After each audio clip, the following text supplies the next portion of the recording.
Assalamualaikum warahmatullahi wabarakatuh. Alhamdulillah, Laili selamat ya sudah sampai tahap ini. Setelah nggak tahu yang lama di apanya ini, di labnya atau merenungi datanya ya. Kayaknya lebih lama merenungi datanya ya Laili ya. Soalnya saya hampir lupa itu yang sampean tema ini. Leli ini sebelum pandemi proposal ya Lel? Saya kira sudah lulus. Pandemi, ya sebelum pandemi proposal. Terima kasih waktunya Bu Ayun dan Bu Dila. Laili, untuk yang tadi saya simak, itu apakah juga diuji, ini misalnya yang di data ini, ya langsung saya yang sesuai yang ditampilkan di screen, bahwa itu tanpa tanpa gelatin berarti bukan jadi permen jelly gitu kah? Ya, tidak jadi permen jelly. Oke. Yang lain sementara yang lainnya adalah ada permen jelly. Nah, ini nanti mungkin ini mungkin bisa. Laili siapa namanya? Rohmanur Laili.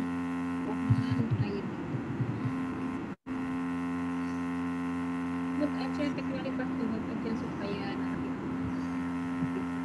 itu juga saya nanti soal dari tadi namanya.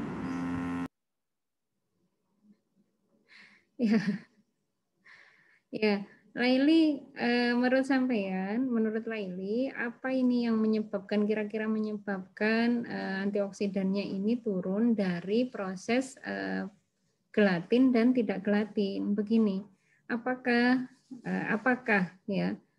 pada saat kondisi sudah permen jelly itu tetap mudah diekstrak saat analisa antioksidan? Khawatir saya dia sebenarnya tinggi ya.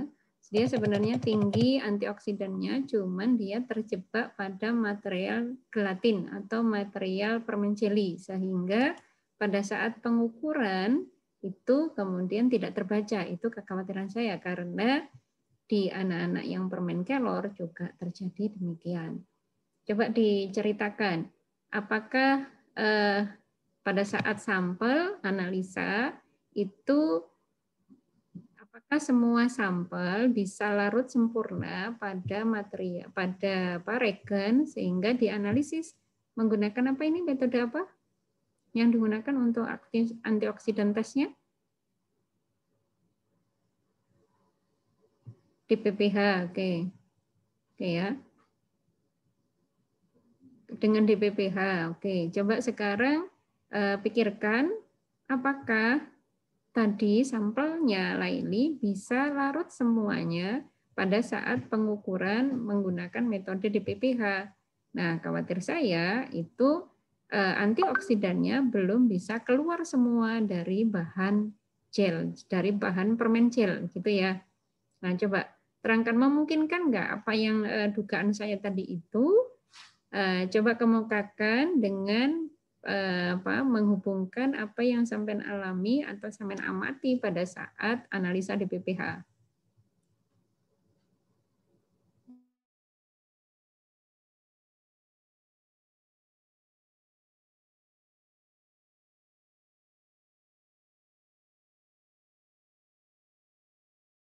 Laili, halo. Halo Laili. Laili harus unmute dulu supaya bisa kita dengar suaranya.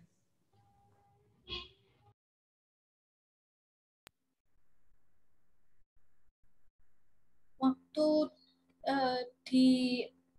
disuspensikan dengan metanol itu tuh permennya itu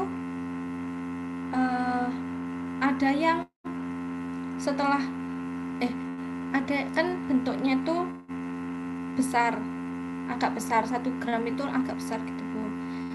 Nah, baik kalau ada dokumentasi bisa ditunjukkan supaya kita tidak membayangkan apa yang lain disampaikan. Ya, ada enggak dokumentasinya pada saat analisis DPPH? Mana dugaan yang memungkinkan? Boten wonten Bu, adanya setelah saya kasih DPPH ini. yang di slide itu.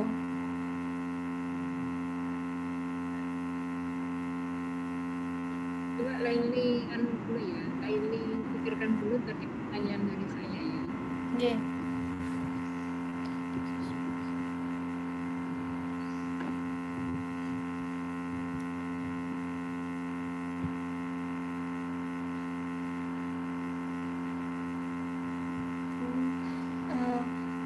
Coba sambil dicarikan gambarnya lain. Nah, yang manakah untuk analisis pada saat ada permen gel, kemudian sama regen? Apa Bu? Buatan. Apakah di Laili menyimpan foto atau video pada saat analisis di PPH sehingga masih ada material yang tidak larut semuanya dalam regen. Jadi yang baik kalau mau semua ya larut gitu, permen jelinya tadi itu larut di regen. Tapi kalau tidak bisa jadi beda. Coba ada enggak dokumentasinya? Buatan wonten Bu. Hanya ini aja yang dokumentasi antioksidan. Kalau yang di tabel bagian bawah itu apa? Ini larutan setelah saya kasih DPPH dan metanol 5 mili. Larutannya larutan ekstrak permen rosella itu yang sudah saya centrifuge. Kemudian kan saya tambahkan DPPH itu 1 mili, kemudian saya tambahkan metanol juga 5 mili. Ini yang saya dokumentasikan. Masih ada di materialnya jadinya berwarnanya jernih atau merah? Material padatannya berwarna jernih atau merah? Masih merah. Kalau berwarna merah, kita masih curigai ada bagian antioksidan yang berada di material padatnya ya. Masih ada kan material padatnya? Waktu buat seperti material padatnya larut sempurna atau masih ada material yang bersifat sebagai fase padat? Bentuknya padat tapi kayak mengecil gitu Bu. Mengecil terus warnanya jadi putih. Setelah ditambahkan metanol yang 20 mili, disuspensikan 20 mili metanol. Warnanya jadi putih, nggak ada lagi yang warna merahnya? Boten. Semuanya jadi putih? Iya.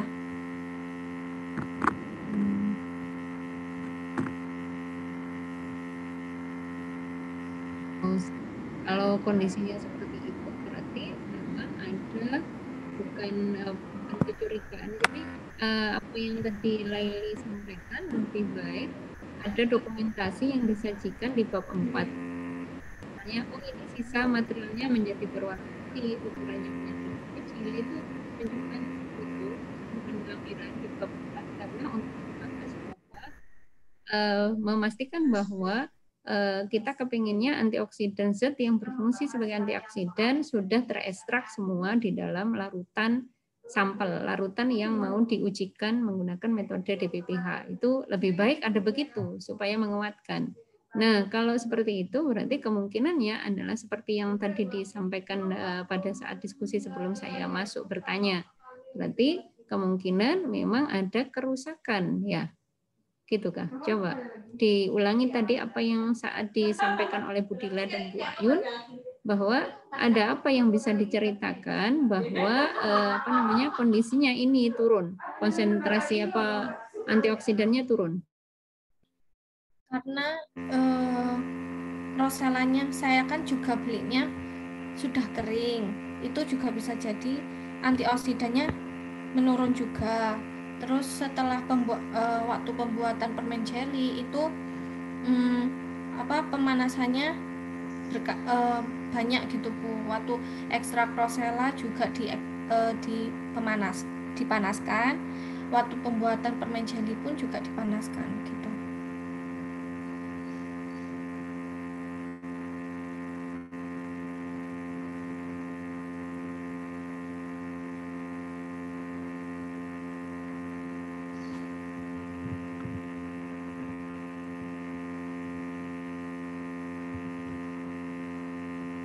gitu Bu.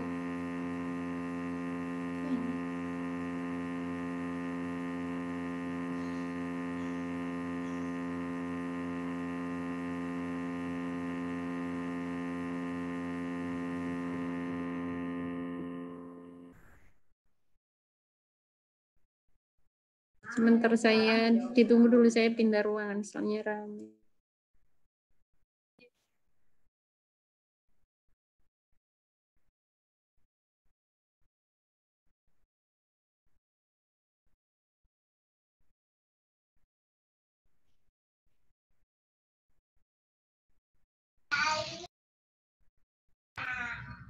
Bu Eni, tidak terdengar.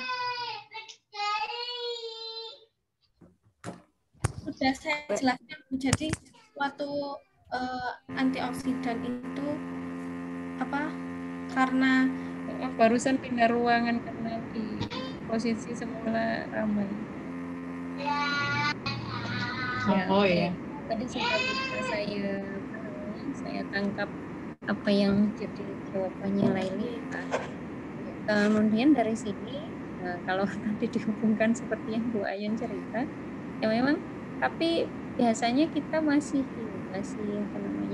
memberikan saran kalau suhu 70 dengan suhu 70 dengan tadi waktunya selama 2 jam. 70 itu 70 terus menerus atau 70 waktu dituang?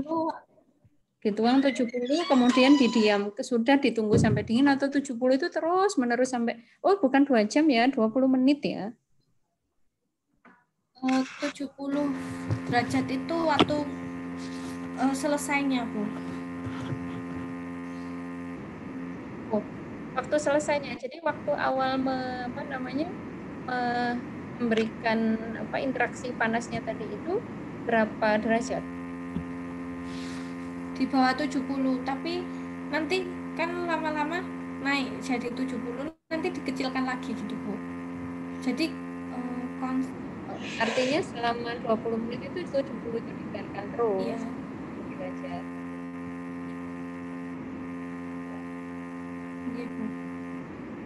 Ya ini kan persen aktivitas antioksidan tadi itu turunnya cukup banyak ya. Atau tadi karena saya kira nanti bisa dijadikan masukan atau dijadikan evaluasi, apakah misalnya pada saat proses pengeringannya kering angin atau kering jemur. Sebenarnya kering angin sama kering jemur, kalau saya kira ini spesifik di tiap bahan mungkin ya. Kalau di Keller kemarin kering angin dan kering jemur tidak memberikan perbedaan yang signifikan untuk uji antioksidan. Tapi siapa tahu di Rosella beda. Antara segar dan kering itu sangat signifikan. Kalau yang di 0% gelatin ini memang Rosellanya segar gitu kah? Bu, sama saja. Kan bunga Rosellanya saya langsung beli. Sudah kering. Oh gitu. Tapi satunya dalam kondisi di dalam permen jelly, satunya tidak. Yang 0% itu berarti tanpa permen jelly gitu kan? Iya, tanpa ada penambahan gelatin, jadi bentuknya cair, kayak minuman gitu. Oh iya. Ya berarti ya silakan, mungkin macam-macam ya, kedugaannya macam-macam sih menurut saya. Bisa yang tadi karena tidak diukur pada kondisi yang sudah pucat tadi itu, setelah pada saat uji di BPH tidak diuji juga apakah memungkinkan masih tersimpan di material, ataukah kemudian selama proses pembuatan permen jelly itu tetap saja ada antioksidan yang rusak gitu ya. Pada saat pembuatan permen jelly itu suhu yang digunakan suhu berapa? Satu permen jelly itu gunakan kalau di sini Pada saat membuat permen jelly suhu pemanasannya suhu berapa? Kalau di sini kan waktu suhu 60 itu waktu nuangin gelatinnya. Kalau di saya itu sebenarnya nggak sampai 60 itu sudah meleleh Bu gelatinnya. Gitu. Berarti pembuatannya suhu 60 derajat, tapi dalam waktu yang agak lama kan? Boten Bu, nggak lama juga. Karena kan dicampur gitu Bu, diaduk. Ya, ya. Ya mungkin ternyata ini kan di sini ternyata makin besar konsentrasi gelatin, kan nggak ditarik kesimpulan misalnya semakin besar konsentrasi gelatin maka persen antioksidannya seperti apa. Yang ditambahkan apa itu konsentrasi yang ditambahkan sama saja atau jangan-jangan ada perbedaan konsentrasi pada saat ditambahkan.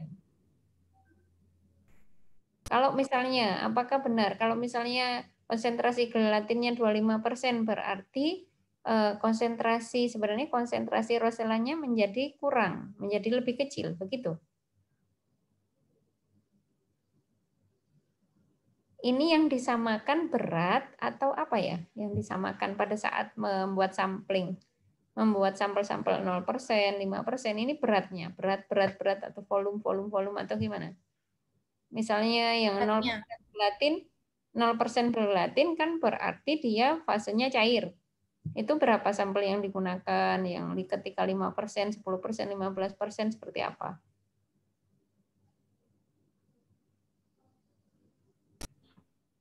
Gelatinnya itu kan kalau penambahan konsentrasi 0% berarti yang ditambahkan 0 gram gelatin. Yang paham. Pada saat uji DPPH berarti volume yang digunakan berapa?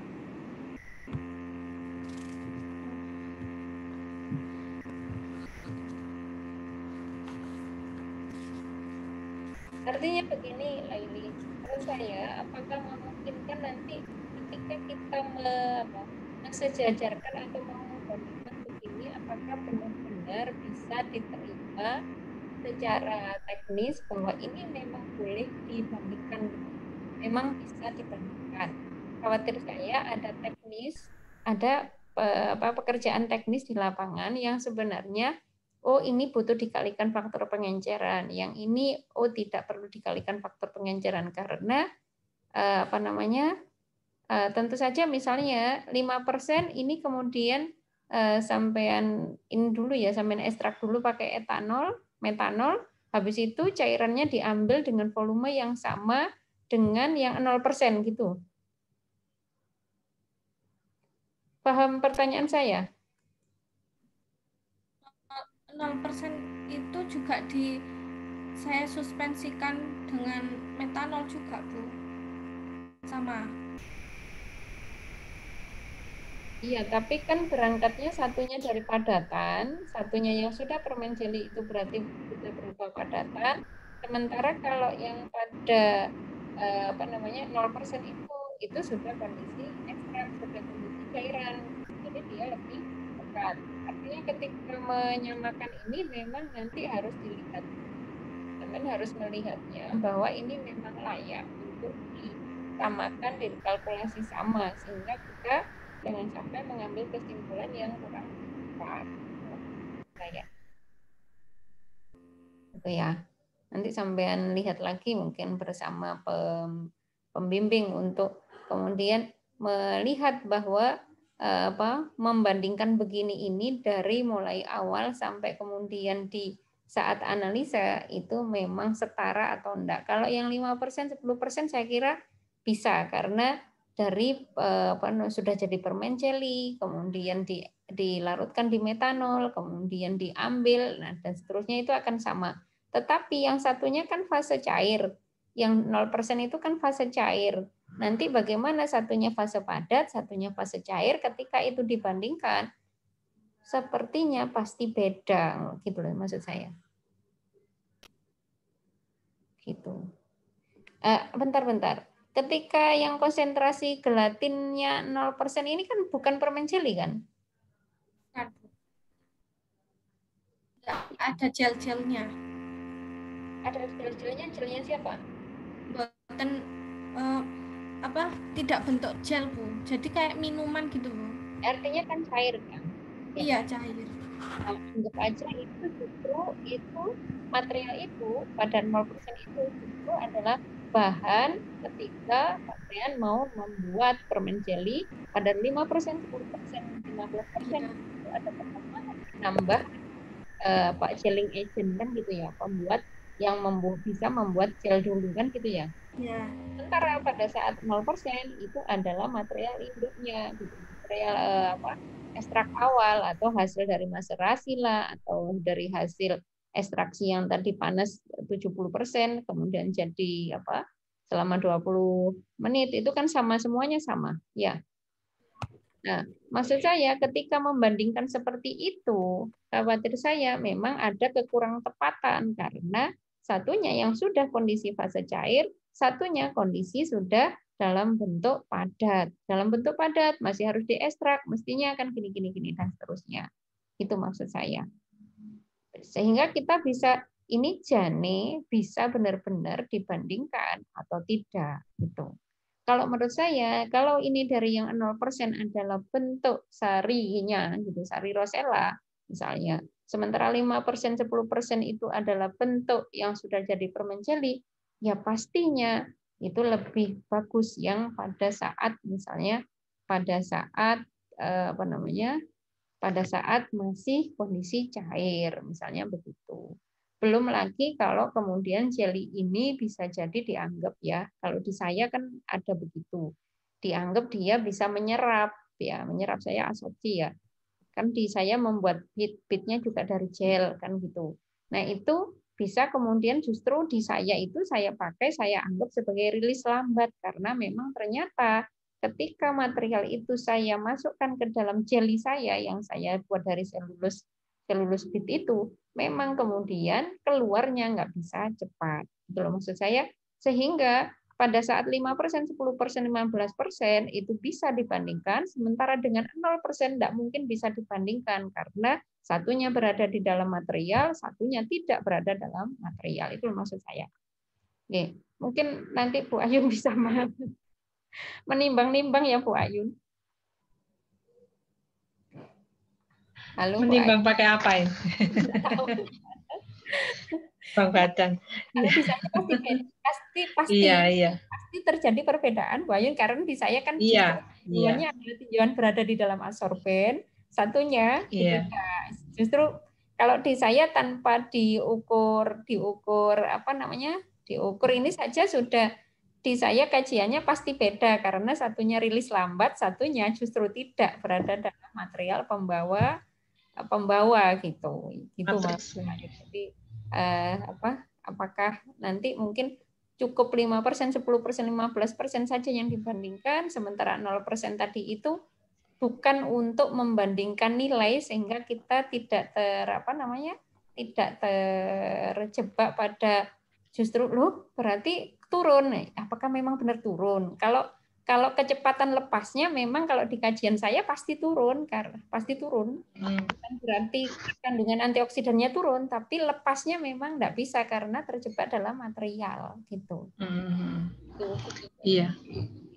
Mungkin itu. Kemudian sekarang tinggal tanya gurung DPPH dijelaskan itu ya. Analisis DPPH. Apa sih itu? Kemudian bagaimana pada saat pengukuran Laili? Gimana ya? Prinsip gitu ya, prinsip analisis DPPH. Gimana? Jelaskan ya Laili. Adalah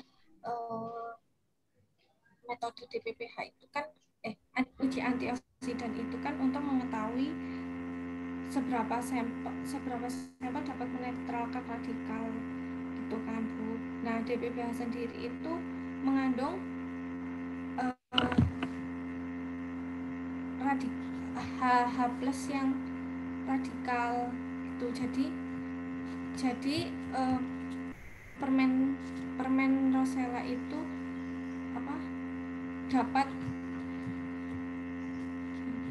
permen rosella itu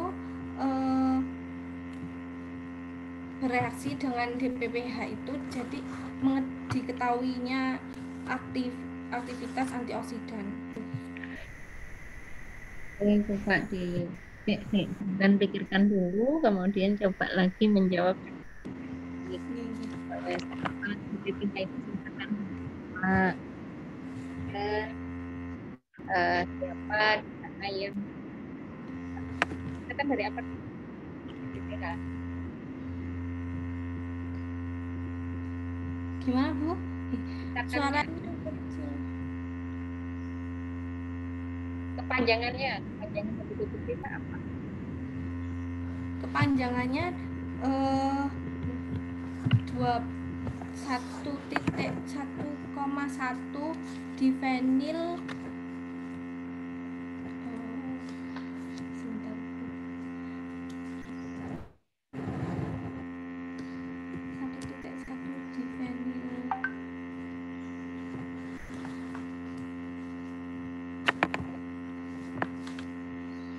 Ya wes, oke, wes lewat lah lupa. Kalau lupa ya sudah dilewati. Coba slide-nya ditunjukkan yang analisis kita. Entah di bab 2 sampai membahasnya atau di bab 4 atau di bab 3-nya Bu, maaf suaranya nyandet-nyandet. Oh gitu. Suara saya terputus-putus sampai mana? Saya ulangi ya. Ya. Coba slide-nya lagi dulu, screen-nya lain. Ganti ya, ganti untuk bagian yang saya tanyakan, yaitu tentang cara analisis.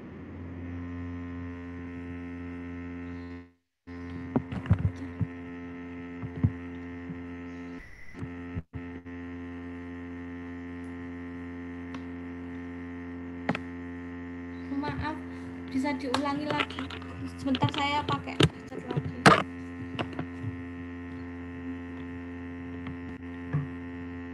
Sudah Lele, sudah siap menyimak. Ya, sebentar. Coba slide-nya diarahkan untuk yang DPPH.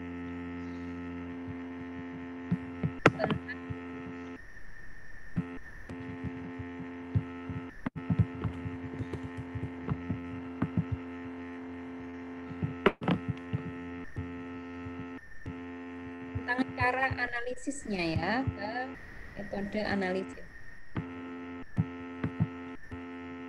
Oh, saya tidak mencantumkan ininya, Bu. Oke, ya, hanya ini saja. Oke, saya tertarik ke nilai APU.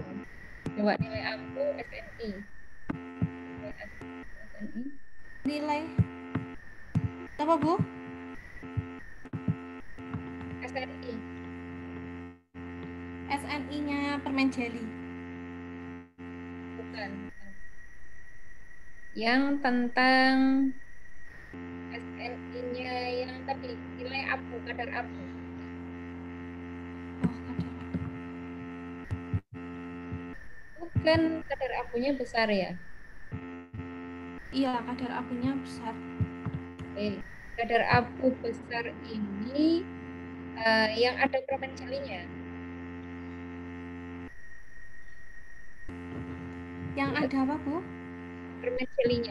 Coba sampai tunjukkan lagi. Di ibu-ibu yang lain suara saya kedengar jelas apa sama-sama terputusnya kayak lain?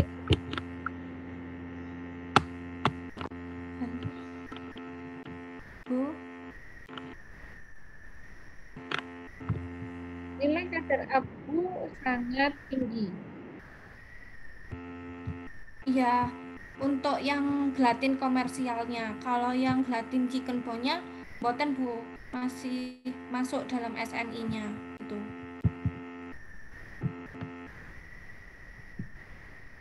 Ya. Kalau ini ditanyakan kenapa, ya nggak bisa jawab ya, karena misalnya Laili ini kemungkinan karena apa? Dari bahannya Laili atau dari bahan komersialnya?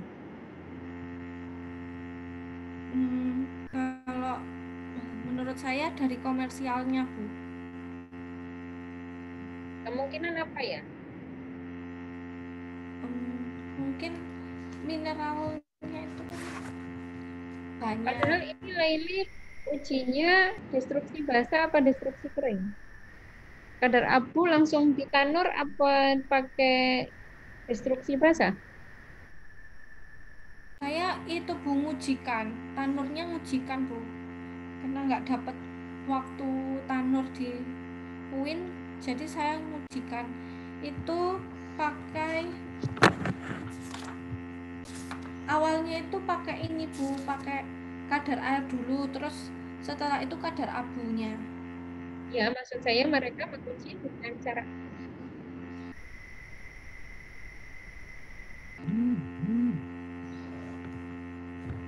boleh mengujikan boleh, tapi lainnya tahu mereka pakai cara apa sehingga kita agak bisa memahami ini besar apa ya kemudian ya apakah ada metode mereka yang kita tidak pas atau bagaimana.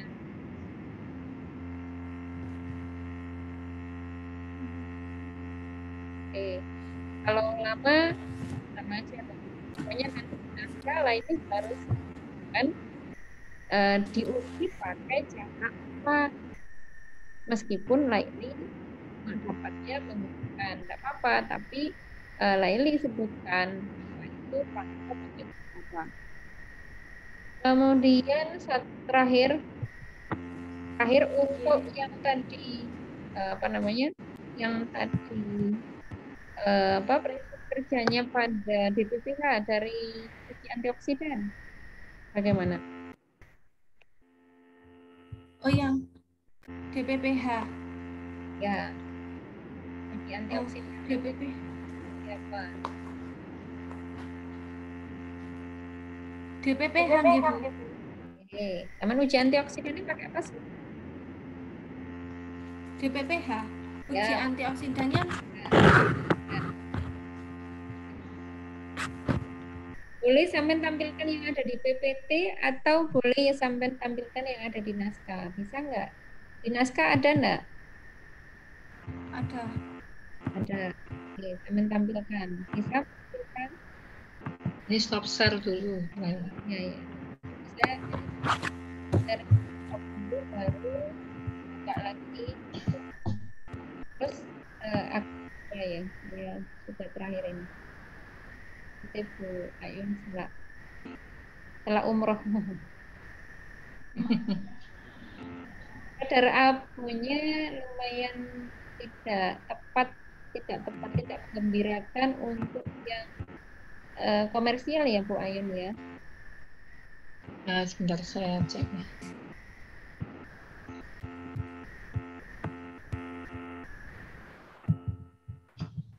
Kalau kadar airnya kan sangat ini ya, jauh dari standar.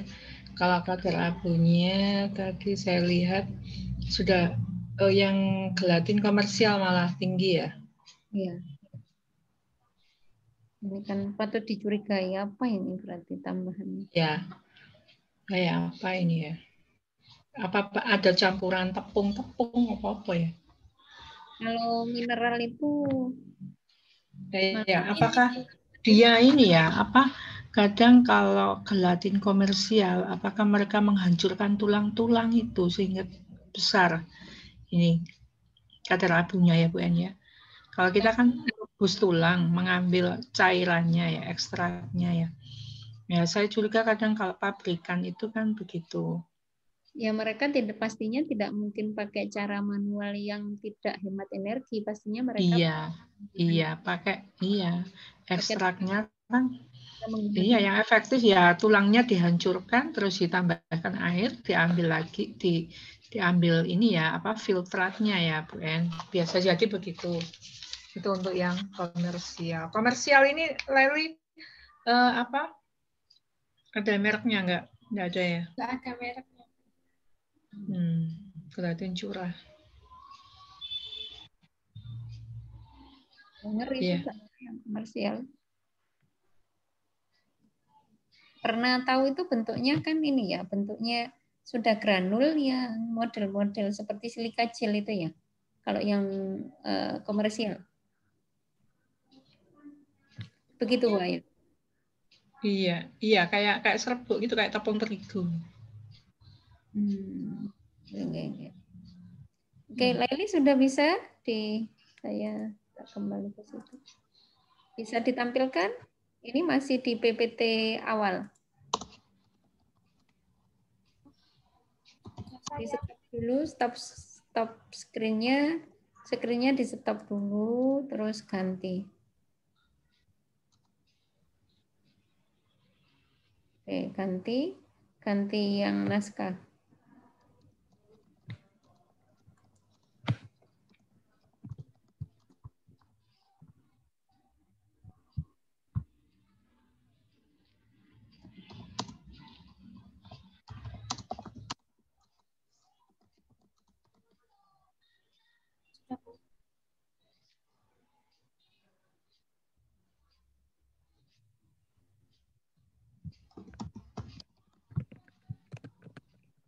Sudah.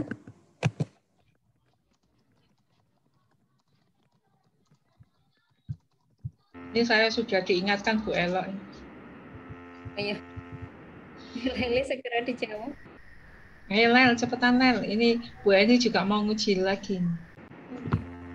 Bu Dila mau mengajar. Ya.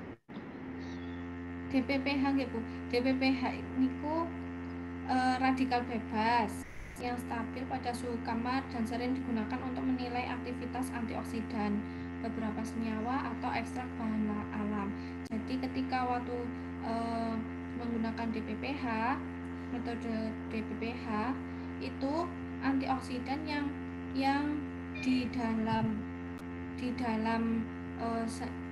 dalam permen jeli bunga rosella itu akan menetralkan radikal yang berada di DPPH.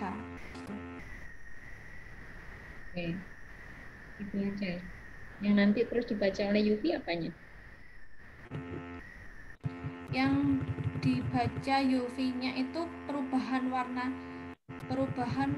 ketika DPPH itu bereaksi dengan antioksidan. Yang penyewaan antara DPPH dengan antioksidan atau sisa DPPH yang tidak bereaksi.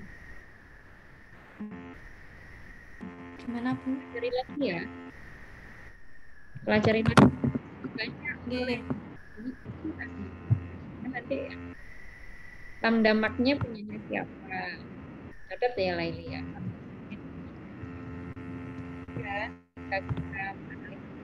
Dibaca adalah produk gabungan atau produknya ketika DPPH bereaksi dengan antioksidan atau sisa antioksidan yang tidak sisa radikal atau sisa DPPH yang tidak bereaksi. Itu ya, nanti dijawab di revisi. Sampun Bu Ayun. Oke.